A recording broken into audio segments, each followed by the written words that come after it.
Los humanos nos preguntamos poco cómo llegamos hasta aquí y sobre todo cuando nos metemos en esa respuesta la historia es tan larga porque los organismos en el proceso evolutivo cambian, se adaptan, mutan, se modifican en el tiempo, unos se quedan en el camino, otros prosperan.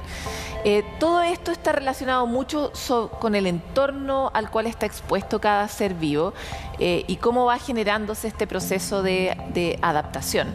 Sin embargo, hoy estamos en un momento muy desafiante para la evolución porque nuestra evolución está descrita en nuestros genes a una cierta velocidad, en un cierto tiempo. Los humanos tenemos una escala, las moscas tienen otra escala. Y sin embargo, hay una escala que nos está siendo impuesta y es lo que está produciendo el cambio climático. El cambio climático está produciendo cambios gravísimos, drásticos en el entorno que están impactando a muchas poblaciones y hay algunas que se están quedando en el camino y otras que están logrando sobrevivir. Para hablar de este problema tan complejo y encontrar tal vez alguna luz, esperamos, es que hoy día invitamos a Enrico Resende, biólogo evolutivo y académico de la Facultad de Ciencias Biológicas de la Universidad Católica. Muchas gracias por estar aquí. Gracias a ti. La primera pregunta, si la respuesta es mala, dímela de forma tibia, porque mi corazón no lo resiste. Ya. Es, ¿resiste el cambio climático? ¿Resistiremos al cambio climático los seres vivos en esta Tierra, viendo lo drástico de los cambios y cómo están reaccionando los seres vivos? Ojalá, o sea, la respuesta, digamos, en términos generales es que sí. O sea, el planeta ya ha pasado por eso muchas veces. Yo creo que parte de lo que nos ha discutido dentro de todo el marco de cambio climático es que más que los seres vivos o el planeta Tierra, en particular tenemos que tener cuidado con nosotros, la humanidad, ¿cierto? Claro, el planeta lo va a lograr, pero los seres vivos que estamos sobre él, ¿qué dice tu conocimiento y tu estudio respecto de quiénes tienen más posibilidades de sobrevivir en este extremo escenario de cambios? Depende, o sea, claramente lo que estamos viendo es que muchísimos seres vivos se están viendo afectados por el cambio climático, ¿no? El problema de fondo es que debido a las emisiones de CO2, debido a la quema de combustible fósil, los cambios son demasiado pronunciados, demasiado rápidos. Por lo general los seres vivos se adaptan. El problema es que la tasa de cambio es muy acelerada. Entonces, si tenemos que escoger, digamos, aquellos que son los ganadores versus los perdedores, tenemos que ir a buscar, por lo general, aquellos seres vivos que pueden adaptarse muy rápidamente a los cambios que se vienen. Y esos serían seres vivos con generaciones muy cortas, justamente porque tienen la capacidad de reproducirse muy rápidamente y a medida que se van reproduciendo... Cuando dices generaciones muy cortas es que tienen un ciclo de vida como... Corto, ya. Muy corto. Muchos insectos podrían aguantar el cambio climático sin problemas, algunos peces y por lo general, y eso sí lo hemos visto en nuestra investigación, animales de tamaño pequeño, porque cuanto más pequeño eres, más rápido puedes reproducirte. Por lo tanto, claramente los animales pequeños, de pequeño porte, tienen una ventaja evolutiva y podrían, en teoría, adaptarse más rápidamente al cambio climático. O sea, terribles noticias para osos polares, ballenas, elefantes. Sin duda, son de los grupos de animales que están más amenazados por cambio climático en general y por otros impactos del ser humano en los ecosistemas. Explícame mejor lo del tamaño, ¿por qué el tamaño sí importa? Por varias razones. En primer lugar, porque un tamaño pequeño permite poblaciones muy grandes, ¿cierto? Entonces, si tú tienes un tamaño muy pequeño, como individuo consumes poca energía, requieres pocos recursos y por lo tanto la población finalmente puede ser también muy es una grande. conversación de eficiencia. Claro que sí, claro que sí. Y el otro tema es de tiempo generacional, de cuánto tiempo tarda, digamos, uno en nacer hasta reproducirse, y en organismos muy grandes tarda mucho tiempo. Y en ese poco espacio de tiempo, digamos, que tienen ellos, el ambiente está cambiando muy rápidamente. Así que tenemos un efecto combinado de la población muy chica, número uno, y además un tiempo reproductivo muy grande para esos animales de grande porte. Y por eso se ven más afectados. Claro, por ejemplo, los elefantes que tienen 24 meses de gestación fueron gestados para un mundo, pero nacen en otro finalmente. Exactamente, exactamente. Y además, estos animales grandes como elefantes o incluso ballenas necesitan de mucho hábitat, tienen un rango de distribución tremendo para poder obtener esos recursos para hacerse grandes. Y esos hábitats también están afectados. Están afectados, claramente. Por las mismas razones. Claro, por cambio climático, pero además el impacto del hombre en esos hábitats.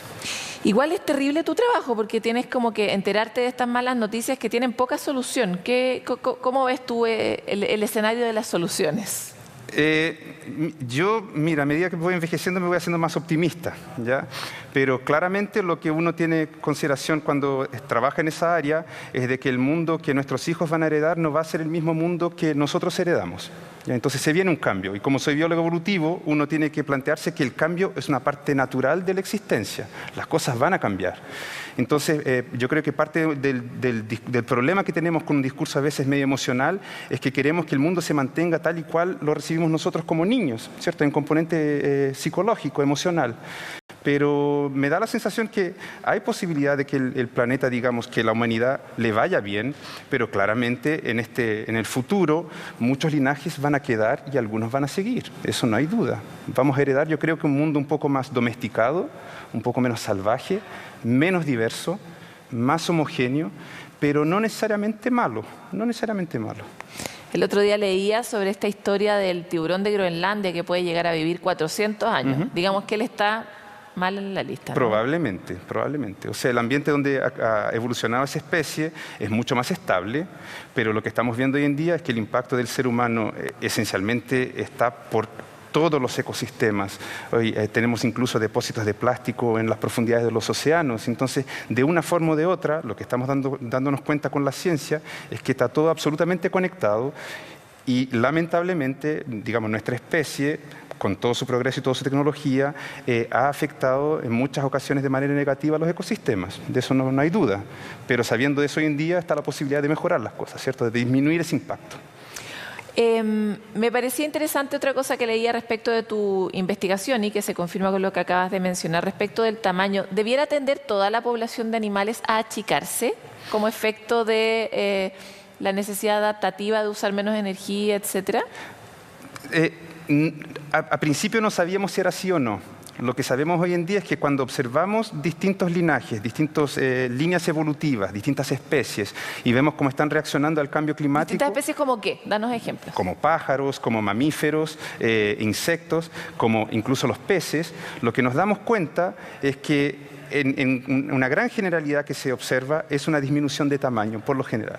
Y lo que planteamos es que eso ocurre porque se están reproduciendo más pequeños, en parte porque muchos de ellos tienen un cuello de botella que no llegan a crecer lo suficiente, ¿cierto? No pueden alcanzar grandes tamaños para reproducirse y por lo tanto estamos seleccionando aquellos que se reproducen pequeños y a la larga eso se acumula y tenemos la evolución de linajes que están disminuyendo de tamaño. ¿Y uno podría inferir que si eso aplica a los animales que estamos observando, aplica a nosotros como animales? Ojalá no. Porque esa es una mala noticia para todos los nórdicos, digamos. O sea, pongámoslo así, si hubiese restricciones energéticas en poblaciones humanas, uno podría esperar que a aquellos individuos que se reproducen más pequeños les iría mejor, ¿cierto? Por mientras no hemos tenido restricciones energéticas para nuestra especie. Todo lo contrario, a veces excesos. Hay excesos, hay excesos. Pero si nosotros no tuviéramos la capacidad de producir nuestros recursos y esencialmente estuviéramos bajo las mismas condiciones que las demás especies en la naturaleza, seríamos una especie más evolucionando probablemente para este nuevo ambiente, ¿cierto? Más impredecible, con menos recursos y eventualmente achicándonos de tamaño también. Qué interesante, porque vamos exactamente para el lado contrario, como que los humanos, el sentido común se nos extravió hace muchos años evolutivos atrás, parece, ¿no? Avancemos un poco sobre la línea de por qué eres optimista. Es curioso, porque una cosa es que uno acepte que los ciclos de la vida, que las cosas cambian, que la muerte existe, que son cosas que probablemente como civilización nos vienen regio. Pero otra cosa es ver cómo canales completos de evolución se van a perder o se están perdiendo. ¿Cómo ves el mundo? Me interesa mucho. O sea, hay dos prismas, ¿no? Uno es que eso siempre ha ocurrido, ¿cierto? O sea, los dinosaurios ya no están acá. Todos tenemos fascinio por los dinosaurios y se extinguieron esencialmente todos, con excepción de las aves, ¿no? Entonces, la extinción es una parte normal del proceso de evolución. Entonces, por más que uno tenga muchos linajes o especies que son emblemáticas y que le tenga mucho cariño, también es normal que dentro del proceso evolutivo algunos linajes se quedan y otros se van.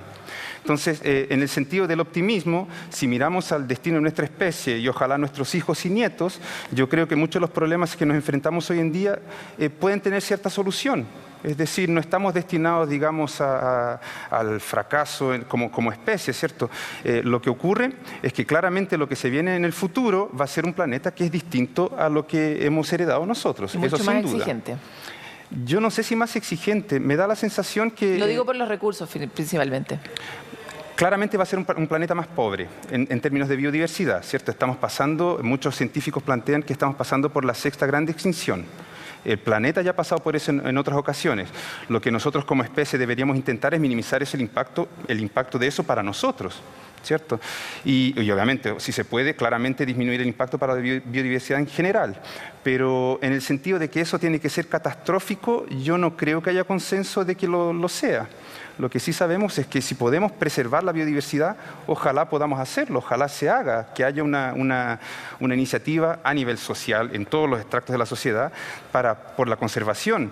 Pero en términos más generales y a gran escala, hay ciertos cambios a nivel planetario que son esencialmente inevitables, ¿cierto? El planeta siempre ha cambiado y va a seguir cambiando, en algunos casos debido al hombre y en otros no. Y las extinciones dentro de ese gran contexto son parte del proceso. Para terminar, me encantaría saber de todas las especies que estudias o han estudiado otros como tú, ¿dónde ves tú cosas interesantes que puedan iluminar también nuestro conocimiento en materia de evolución o que nos puedan ayudar a nuestra propia adaptación? A mí me fascina la evolución en general. Yo no quiero escoger una especie en particular. Lo que yo creo que es más bonito de plantearse es lo siguiente, que las especies y la biodiversidad han demostrado una enorme resiliencia, ¿cierto? Hemos tenido, por ejemplo, un meteorito cayendo en el planeta Tierra que ha hecho con que el linaje de los dinosaurios haya desaparecido, pero permanecieron las aves y eventualmente fueron capaces de recolonizar el planeta entero y tenemos los pájaros hoy en día en todo el planeta. Y esa resiliencia uno debería tenerla como modelo, uno debiera intentar respetarla, uno debiera intentar conservarla, aprender de ella, porque al final, como hemos comentado, somos una especie más.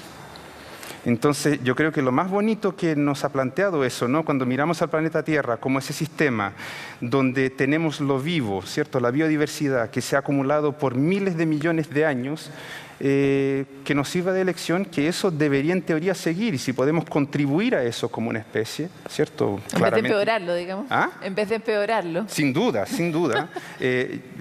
Yo creo que ese es digamos, el gran mensaje. El impacto que hemos tenido en el planeta Tierra ha sido, pongámoslo así, en los últimos 100 años a nivel global. Con la industrialización, con la modernización, hemos tenido ese impacto a nivel planetario. Un poco antes, las culturas más primitivas también han tenido, ¿cierto? Han quemado florestas para la colonización, etcétera, etcétera. Pero aquí seguimos. Y aquí siguen muchos otros linajes, ¿cierto? Sean de plantas, animales, lo que sea. Entonces, por eso yo creo que hay un cierto nivel de optimismo en el sentido de plantearse que sí, las cosas no van a ser igual que antes, pero no tienen necesariamente por qué ser malas. Muchas gracias, Enrico. Es poco común terminar así una entrevista en este programa. Ya, bueno, qué bueno. Este Me alegra tema. que el mensaje de optimismo, ojalá cuaje. Muchas gracias, Di Paloma.